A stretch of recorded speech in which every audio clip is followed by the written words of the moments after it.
Good evening all, and welcome.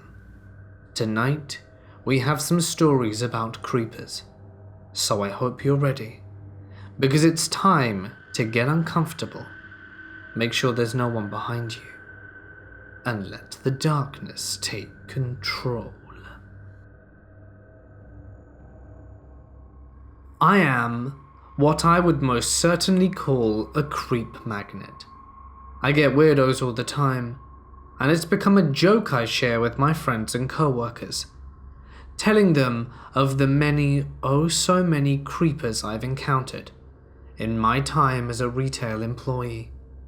I get all kinds of people in my store, and I'm known very well for my bright attitude and overall chipper way of being, which has come to be loved by my regulars and newcomers alike. It's more than likely a contributing factor as to why I get so many weirdos.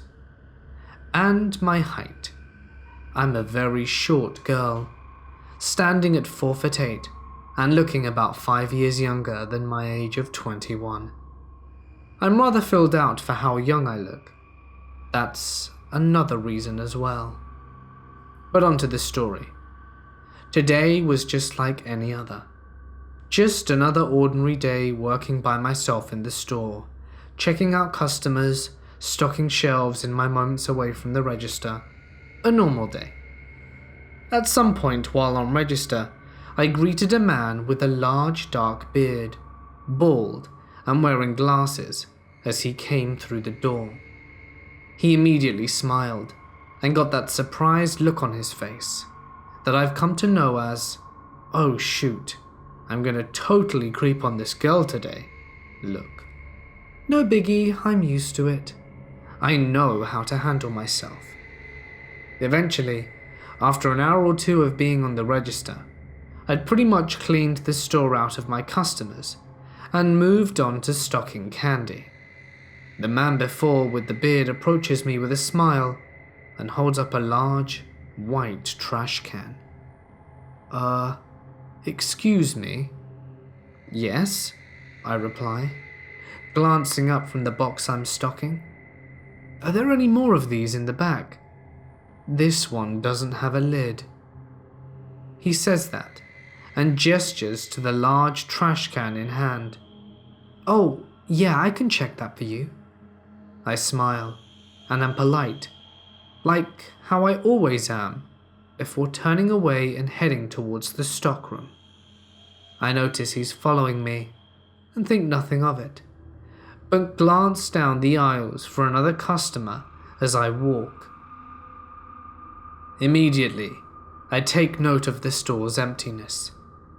Ah, damn, it's just us in the store, I think to myself. Moving through the stockroom door, I'm quickly relieved as this guy stops at the entrance. I'll be right back. I say that as I make a turnaround some full rolltainers, which due to just relieving a truck, our stockroom is full of them. They stand very tall and are like giant movable walls, but very big and heavy, mind you. So being small, I don't have to move them much to make a path through them and see what's on them. So after only a minute, I've made myself a little path, having 3 heavy ones on my right and left in front of me.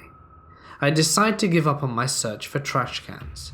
Sighing, I go to turn around and inform him of my defeat, only to find he's in my tiny path of walls, a very tight squeeze for a man of his stature, standing directly behind me. Find them? No, I don't think we have any. I try to laugh and avoid acknowledgement of the creepy situation, but so aware of my surroundings. I'm in a very small area with walls at my back and sides towering over myself, and this very robust man is standing in the way of my only exit, in a room very far from any customers, with no cameras and no other employees at the store. I'm helpless, and increasingly growing scared at how this man isn't moving to let me out. I go to voice that I need to return to work after a solid minute goes by, but I'm not able to get a single word before he says in this creepy, almost shy voice, "You're just the cutest little thing. Did you know that?" Within an instant, I'm scared and feel ill intention from this guy. Oh my god. This is how I die. Surprising myself though, I choke out without hesitation. "I just heard my bell." "What?" He looks confused and doesn't budge. "I just heard my bell. There are people up front who need to be checked out and are looking for me." I stand nervously, knowing full well neither of us heard the familiar ching from the service bell that I kept on the register. "But what about my trash can?" he asks, stepping forward but taking a glance back towards the trash can, and again, with lightning thinking, I blurt out, "I'll mark it down to half price. No big deal." Laughing and trying to act like nothing is out of the ordinary, I slip by him, seeing my opening at his turning around, and I try my hardest to walk away, pretending to be calm as I exit the stockroom, then sprint to the front of the store the moment I was out of sight. He wound up leaving without purchasing the trash can. So, creepy guy who I expect to pull something like that again, I hope you and I do not meet again. Sophomore year of my undergrad career, I took a class that was quite challenging, and 90% PhD students, because my dean suggested it, in place of a typical econ class. I thought it would be cool to be challenged by such a class, which I was, but I also had the unfortunate encounter with a PhD student who actively tried to ask girls to paint their faces. It was a very small evening class, maybe 10 of us in a small room. I'm very shy, and everyone was older than me, so I didn't talk to anyone at all. Very soon after the semester started, I got a Facebook friend request. It's one of the PhD students. I thought it would be useful to have contact in such difficult classes. He had different motives for adding me though. Note, we hadn't spoken or even greeted each other in real life. His first message to me read, "Quick, how do you feel about face paint?" I ask what he means, and he sends me some Google images from Day of the Dead face paint, as well as some Juggalo stuff. He then asks me if he can paint my face, and then sends a question mark. I don't reply for 20 minutes, and finally say, "I think I'll pass." He goes on to add, "Why? Sad face," and follows with, "Still no luck in the face department, sad face," a week later. So at this point, I'm actively ignoring someone that I have to be in a small room with 2 times a week. Maybe that sounds harsh, or like I'm being presumptuous, besides just trying to protect myself as a young woman. That's because at the same time, an app called Yik Yak was very popular for college students. It's basically a totally anonymous forum where people at respective campuses say anything they want. While browsing, I find a thread of someone complaining about a dude who is persistently asking to paint their face. A few other people join in the comments and say they've encountered the same person, and naturally, I join in the conversation. This leads me to find the dude is posting on the app himself as well. He is very tactlessly using the same account to both ask girls to paint their face and also impersonate girls and pretend to praise the great work he did on their faces. The weirdest thing I saw him post was a photo of some naive undergrad in the dorms with her face painted, and bragging about how they made out after he did it. This guy does not try to be subtle.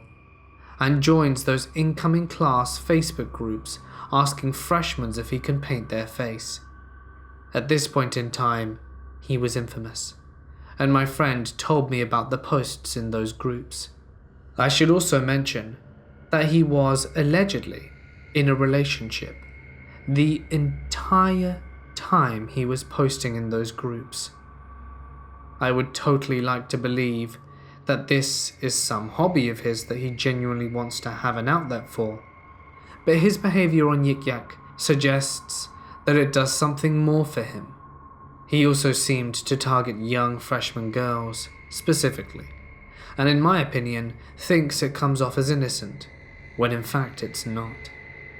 I had a class in the same building later in my college career, in which he has an office, and I would hope with all my might that we would not meet again, knowing he was a huge weirdo who probably resented me. Growing up, we didn't have a lot of money, and we didn't always live in the best neighborhoods. When I was 10, my parents got a great deal on this house that was in an okay neighborhood. They got a 3-bedroom, 2-bath for barely $100K, and for another 10, they got all the furniture inside of it. This kind of deal is basically unheard of in this city. The reason it was dirt cheap is because the current person who lived in it was 40 years old and mentally unstable, and had the mentality of a child. His parents died, in the house by the way. The dad had a heart attack in the living room, and the mother died in her sleep in the master bedroom. He was going to be put in a state care facility because he couldn't take care of himself. The guy took a suitcase full of stuff with him, and the rest was ours. This house was a fixer-upper for sure, and they weren't kidding about his mental state. This guy was a pack rat borderline hoarder. The house had old cereal boxes that expired in the 80s, and this was the 2000s. There were 3 large garbage bags full of old mail, a mountain of pennies on the dining room table. If I had to guess how many there were, I'd say about $300 worth. There was so much dust and dirt, we thought the wall was beige when they were white. The grossest thing we found was in the garage. There was a whipped cream container that was halfway filled with cockroaches and cut in half. On top of that, the guy was a creep. Apparently he would sit in the dining room and count pennies for hours while staring at the next door neighbors through the window. They have small kids, and this freaked them out so much they put up a fence and a hedge. It took us 4 months to sort out the junk from the antiques and fix up the house. On September 11th, 2001, a year later, I was in 6th grade. I went to my first 2 classes like normal. When I got to my 3rd class, an announcement was made over the intercom, and every single kid in my class was to be picked up early except me. Me and the teacher had no idea what happened, why everyone left, and why I wasn't picked up too. The teacher let me use her phone to call my parents while she went to the office to find out what was going on. My mum was at work and didn't answer, and my dad worked nights, so he was at home in the day, and I just called my house phone. "Dad, what's going on? Everyone in class got picked up early." "What do you mean everyone went home early?" My teacher wheeled in a TV and puts on the news as the 2nd tower got hit. "Put on the news, something's happening, please come get me." "Hold on, someone's at the door." I hear my dad yelling at someone. It was hard to make out the words, and then my dad gets back onto the phone. "I can't pick you up now." He's back. "Who?" "You know the guy that used to own the house? I gotta go call the cops." "What?" And then the phone went off. Being 11, I was terrified. To me, World War III was starting, and a crazy guy might be trying to kill my family. My dad never called back, and no one came to pick me up. When I finally did get home, my dad told me that the guy said that this was his house and that my dad needed to leave. My dad told him that this is his house and that if he doesn't leave, he was calling the cops. This triggered the guy to start screaming nonsense, hitting himself, and my dad locked the door and called the cops. When they showed up, he started yelling about how it was his house, that his mum was inside, and that my dad was kidnapping her, and that there was millions of dollars buried in the foundation and all kinds of things. All the cops did was give him a ride to the nearest bus station and tell my dad to file a restraining order, which we did. 6 months later, I'm 12, and my parents give me a house key and start letting me be more responsible and stay home by myself during the day. My dad got a day job, so from 3 p.m. to 6 p.m., I was home alone. One day, I'm just getting off the bus, and I noticed this guy across the street, staring at me. I brushed it off, figured he was just a parent waiting for the kids to get off the bus. This goes on for about a week. On the last day, I get home, lock the door behind me, and put my book bag down, get a snack, watch TV, and then there's a knock at the door. I look through the peephole. It's the guy from the bus stop. I don't say anything. I don't do anything. I just watch through the peephole, completely frozen. He knocks again, and again, and again. I know you're in there.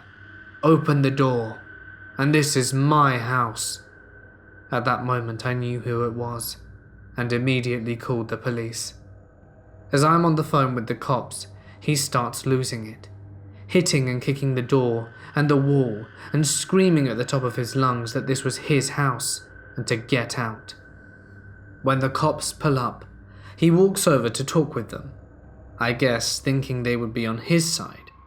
Instead, they arrest him for breaking the restraining order. After that, he finally left us alone.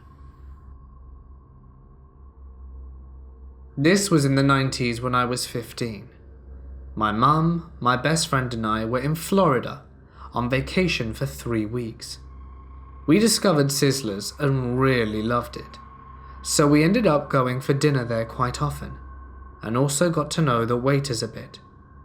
One night, we noticed a middle-aged man sitting at a nearby table, who was staring, and I mean really staring at me. He was with a young boy, maybe 5 to 6 years old. They had already finished their dinner, but the guy was just transfixed, completely ignoring this kid. He wasn't smiling or frowning, just a blank-faced stare. My mum was getting really uncomfortable, so she spoke to one of the male waiters who'd we become friendly with. I don't know what exactly she said to him, but I think it was basically to help keep an eye out.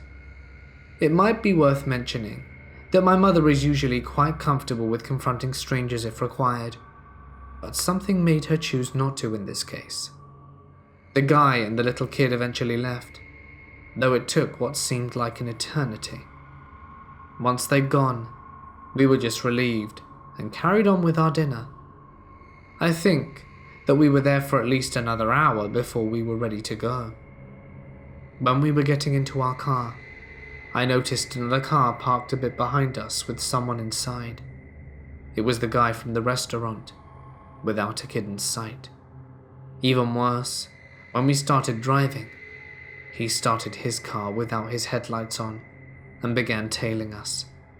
We basically freaked out. My mum started driving in a different direction of the hotel as to not to lead him where we were staying. We drove around for a while before we eventually lost him and finally made it back to the hotel. My mum went straight to the front desk to inform them about what was going on and to keep an eye out. I'm not sure if she did end up contacting the police, but we were all glad to be safe. Thankfully, nothing else happened after that, other than a terrible night's sleep. But it was scary as hell at the time, especially because he seemed to have lost his kid and just waited for us. I think what happened is partially my fault for lying, but what happened creeped me the hell out. This happened when I was 14. I was in my emo phase, and since nobody understood me, I went online to find people to talk to. And that's where I met my boyfriend. I had been with my boyfriend for about 3 months when this happened, and we were finally going to meet each other. He lived on the other side of the country, so going with a plane would clearly be the quickest. But since we were both young and had no money, he found a cheap bus to go with. It was about Christmas time, and the roads were covered in snow, so of course the bus was late. My boyfriend sent me a text letting me know he would be late, that the bus would arrive in a bigger city 30 minutes away from the one I live in, and I had already taken the bus to pick him up, so there was no point going home. I then texted him, "Oh damn, when are you gonna be here then?" "I don't know. The bus driver said he couldn't tell us yet." I told you he scammed you." "Oh, he says he'll be about 40 minutes late. Sorry, babe." "It's okay. What do you want to do when you get here?" "I want to get something to eat. I should have brought something to the bus." "Oh, I'm sorry. I'm actually really hungry right now. Would it be okay if I go get something?" "Yeah, of course, baby. What are you getting?" "I'm thinking about some Mackie D." "Fancy. You know I have no money." Then I put my phone in my pocket and walked into McDonald's. There were a lot of people in there, and I considered leaving. But I had no money to get anything better than junk food, so I bit the sour apple and stood in line. Then someone walked in and stood behind me. It wasn't anything odd, since the McDonald's I was at was often busy. But suddenly I felt something on my butt, but it quickly disappeared again. I thought it must have been a mistake, and I'm not a sensitive person, so I didn't confront them about it. But then it happened again. This time they poked me more aggressively. "Yo, what the hell?" I thought to myself. Then it happened again, and I turned around to see a guy putting his phone up to my butt. Note that I'm a very socially awkward person, and I had no idea what to say, since I had never been in a situation like this. I ended up just smiling an awkward smile, and looked at him. He was a 175 centimeter tall skinny guy, who looked like a mess. He then smiled at me, and took a step back. Must have been an accident, I thought. But then I felt his phone on my butt again. I then turned around and quietly said, "Excuse me." He just smiled like nothing had happened and said, "Hi there," in a really happy tone. I didn't even find his smile creepy, and I think that's actually what made this so scary. He sounded like a totally normal person. He kept that tone, even though what he did was super creepy. "Where are you from?" he then asked. I told him I was just from the city which we were currently in. He just looked at me with that totally normal wide smile and asked again, "Where are you from?" Like he didn't understand what I said. Note that I'm not in an English-speaking country, and the conversation had been in Danish the whole time, up until what I did next. I decided I'd pretend to be someone just in case he was some weird creep, because I was honestly getting freaked out. I then began speaking to him in English, like I was not from here. "Yes, I'm from California visiting a friend." "Oh, I see," he replied, still smiling. "I am not good at English. I hope understand you." I got relieved, as I realized he wasn't good at English, and I hoped he would stop and leave the conversation at that. I turned around again, and there were still at least 5 to 6 groups in front of me who had to order. So there was still a lot of time between my turn to order and now. Then I felt someone tap on my shoulder again. I turned around to look at him, and I gave him the look that said, "Please leave me alone, you creep." And he finally seemed to get it, because his wide, creepy smile began fading away. His eyes looked wild, but he still looked calm. It was a look that's hard to describe. "How old are you?" he asked. I now said something stupid that I regret saying. I should have told him I was only 14 at the time, but then he probably wouldn't have bought my story that I was in Denmark all alone. "I'm 17, I said. "Old enough to travel by yourself, but still not legal." When a creepy smile began to appear on his face, that's when I knew I'd messed up. "That's nice. And where is your friend? Where does she live? How old is she? Is she as pretty as you?" He said it and walked up to my side instead of standing behind me. He was way too close. There probably wasn't even 50 centimeters between us. I was completely speechless, because I'd never experienced something like this. This might not sound that crazy, but as a 14-year-old I was freaking out. I'm 26 myself, but that isn't a problem, is it? I just looked straight ahead, trying not to make eye contact. "Look at me when I'm talking to you," he said in a cold tone. I looked at him with my emo bangs covering my face.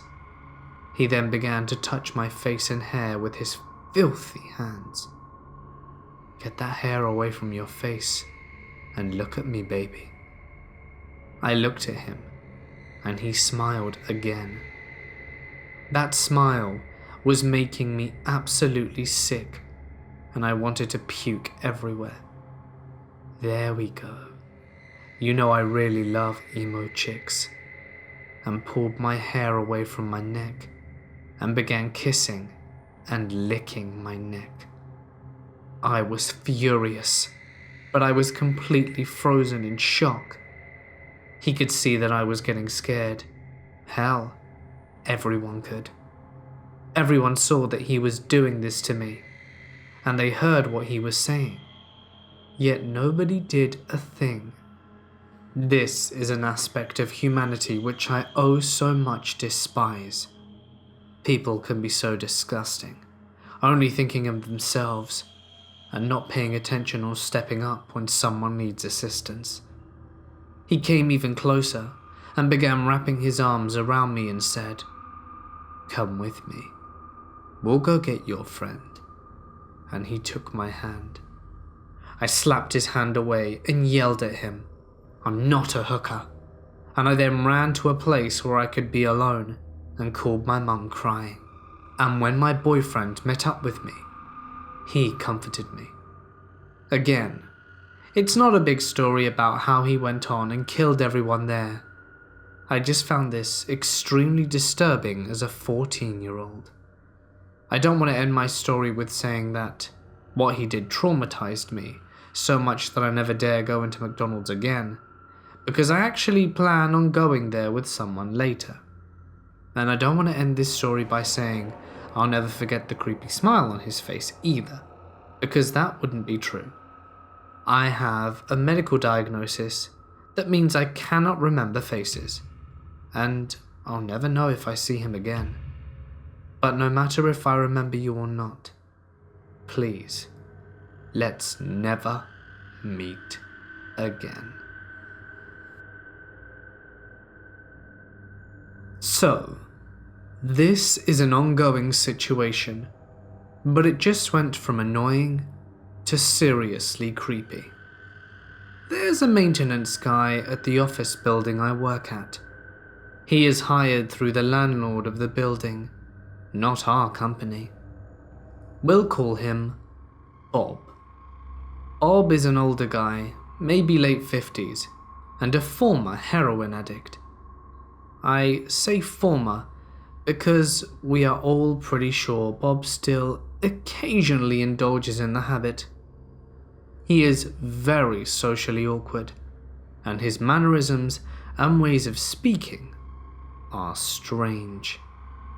He talks really slowly and pauses in places where pauses don't make any sense, or trails off mid-sentence. He also gets super close when he talks to you and makes intense eye contact, or stares at me through our huge front window that happens to be in front of my desk. So overall, mildly creepy guy.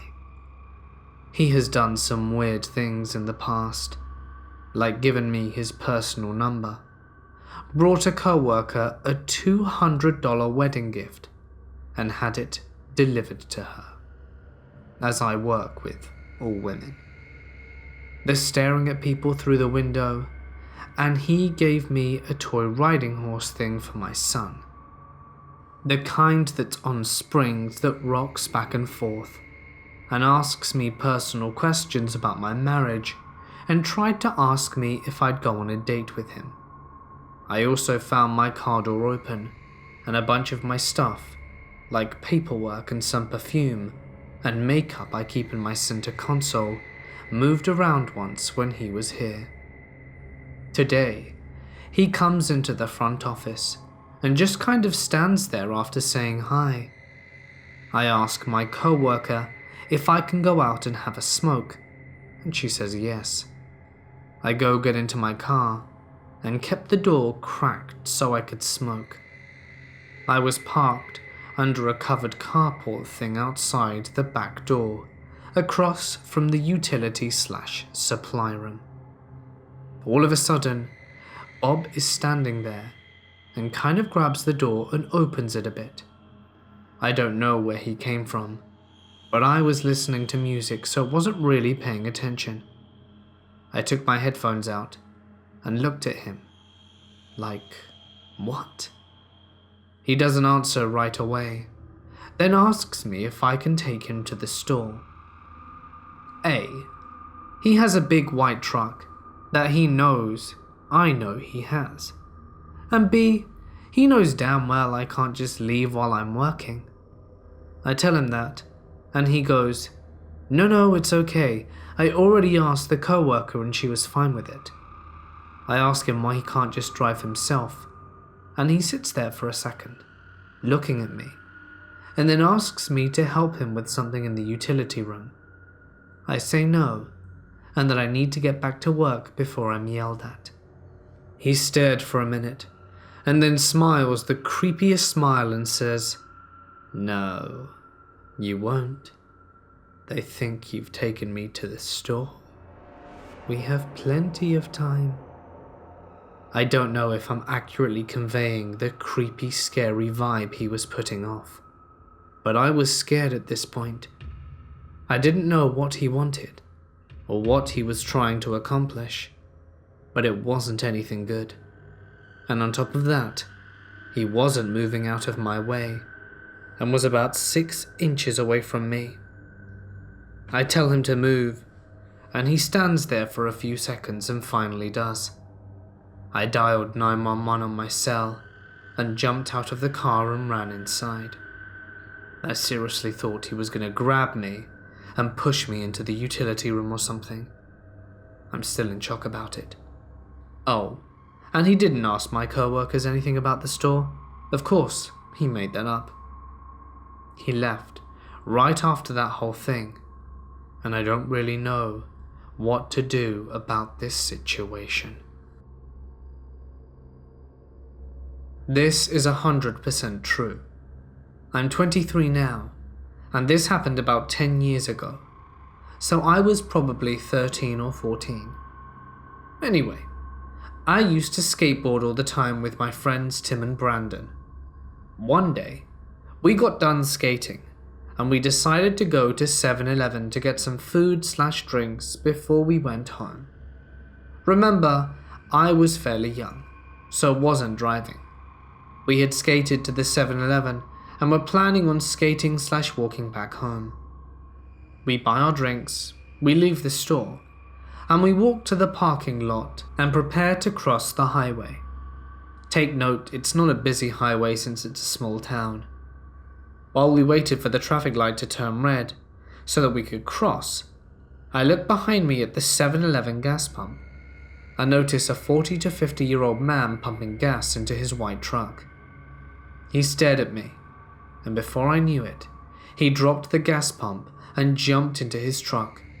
He slammed on the gas and sped straight at my friends and I. He missed us, but he grazed my arm and knocked my skateboard out of my hand. My friend Brandon screamed, "What are you doing?" as the man peeled out and sped into the parking lot next to 7-Eleven. I swear to God, he drove through a ditch which was between the 7-Eleven parking lot and the parking lot he was in and tried to run us over again. This is where it got bad. The three of us started running at full speed across the highway and towards the local library, which is about 2 to 3 blocks from the 7-Eleven. When we were about half a block away, I looked back and saw the maniac speeding towards us, full of rage. Brandon and Tim ran up to the library doors, and I ran towards the woods. It was Sunday, so I knew the library was closed, and there was a trail in the woods which led to my backyard. Meanwhile, this maniac peeled into the parking lot and hopped out of his truck. I looked behind me before escaping into the woods, and I saw him either grab a shotgun or a crowbar. I was pretty far away at this point, and my vision wasn't that great, not to mention I was freaking out. I ran all the way home, and when I got to my street, my neighbor, who was also Tim's dad, told me to get into his car because we had to go to the video store, which is where Tim's mum worked. When I got there, I found Tim and Brandon. They ran to the video store after realizing the library was closed, and 3 cops. A minute later, my mum came in, crying her eyes out, because Brandon and Tim told her they didn't know if I lived or not. Everyone had thought that I was captured. Tim told me that he saw the guy running after me into the woods, which is scary, because I thought the maniac was chasing them, not me. He was never caught, and I spent the next 5 years worrying about every white truck I saw. My town is small, but it's not empty. There were plenty of people around while this was going on. I felt so helpless running for my life, while there were at least 100 people around not doing anything about it. Also, to be clear, we didn't provoke this man at all. He tried to hit us for no reason, and that's creepy. Brandon called him a dick, but that was after he tried to run us over. We were good kids trying to walk home, and we almost got died/seriously hurt because of it. If you're from England, more notably around London, you may have heard of the Croydon cat killer. This asshole lures cats towards him, and then he brutally kills them. They even remove the microchips and place the body near the family home, so that the shock level is higher. I don't live in Croydon. I live in an area in the southeast of London, and I have 2 cats. A couple of days ago, a road away from mine, someone stumbled on the remains of a black cat, missing its head in a skip. Some people believed it to be foxes, even though I don't. I don't know many foxes who carry knives around with them and are able to cut clean lines. The police are even pushing this off in Croydon as foxes. The cat was taken to our local vet, and the vet there determined it was done by a person and not another animal. Then the police finally took notice down here. Only, I always call my cats from the back garden when it's dinner time, as my house backs onto a different but very close alleyway. And tonight when I shouted for my oldest cat, Alfie, I heard a few seconds later, Alfie, from the alleyway. My cats are both with me currently, and they aren't leaving anytime soon. To the sicko, who wasn't shown enough love as a child by mummy or daddy, know that if I ever catch you, I will skin you and hang you from a tree, with your minuscule little member hanging out of your mouth. I promise. And just to let everybody know, Snarl have investigated and are continuing to investigate this, and have also confirmed that this was done by a person and no fox. I really hope that he gets caught soon enough. Creeps like this shouldn't be allowed to walk the streets. When I was 13, I started modelling. I did fairly well, but I honestly hated the business. They were really strict about my weight. I couldn't get over 100 pounds in weight, or I'd lose my contracts. I couldn't dye my hair or have any piercings without permission, and they would often check to make sure I hadn't gone against their wishes. Fast forward 2 years of me being 15. One day I got an email from a fitness photographer. This wasn't uncommon for me to get random emails, because my agency would give my email out once they booked me on something. This was also about 12 years ago, and back then I naively didn't worry too much about anything. You know the common teenage mentality of, nothing's ever going to happen to me. In the email, the photographer told me he'd like to do a shoot, and the compensation he promised me. I would have made more money than I have out of any other shoot. So obviously being money driven, I emailed him back and told him yes, I'd be interested. And he shoots me an email back after saying that he needed some sample photos of my calves, my feet, my backside and my breasts to make sure I had the physique he wanted. I was a little cautious, but I thought, he's offering a lot of money. I should probably do what he's asking or he's going to find someone else. And that's exactly what he wanted. He wanted me to feel the pressure to send him the pictures, and I did feel the pressure. Of course, I had it in the back of my mind that I shouldn't do it, but the money sounded so good. I sent the pictures clothed, and he said he couldn't tell my proper sizing, and I needed to send him nude photos. I declined this and told him I would be willing to set up a meeting and his assistant can take measurements, but I would not send nude photos over the internet. He set up a meeting but cancelled last minute, and a few weeks later, he was on the news. He got busted for indecent images of children, and shocker, he wasn't a fitness photographer. Who knows what could have happened to me had I actually gone to meet him. I never found out how he got my email. My agency said they never spoke with him. So creepy man, I'm glad you cancelled our meeting. I'm glad I never got to meet you face to face, and never intend to. A few weeks ago, our car got broken into, and we had left some cash out there. That's all that was taken from us. We called the police and put it out of our minds. We live on base housing, though it's not actually on base, so the people who responded were the military police, and they said there was nothing they could do. Then a few nights ago, Monday or Sunday going into Monday, I had woken up and went to get him a sippy cup with water. I heard car doors bang shut. From my living room, I could look out the window and see the car. The lights were on. I was half asleep and decided to go outside. Stupid, I know. I opened the front door, and there's a glass screen door between the two. On the other side of the screen is a man in a hoodie. I freeze, not really sure what to do, and the guy looks just as surprised. "Can I get some food?" he finally asks. I tell him no, and he reaches to open the door. I slam it shut and lock it. At this point, my husband gets up to see what's going on, and I tell him to call the MPs again, who say there was nothing they could do since nothing happened. My husband thankfully hasn't had to work nights yet, but last night and the night before, there was banging on my bedroom window. I recently put curtains up, so I didn't dare get up to check. They've also been slamming on the outside door that houses our AC unit.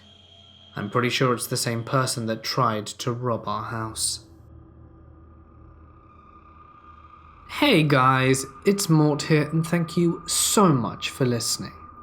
Thank you all so much for watching. If you enjoyed, please do not forget to drop a like and leave a comment with your thoughts. If you're new here, I do post every night, and it would be pretty cool if you could drop a like, and what better way than keep up to date with everything I post than pressing subscribe and the little bell icon for good measure. If there's a story that you would like to share, feel free to send it to my email or post it to my Reddit. Either are fine, and you can find all the links in the description. Just please be sure to include plenty of paragraphing, punctuation, and good description, as that makes for a better story. But anyway, for now guys, I'm gonna sign off. Stay awesome, and I'll see you in the next one.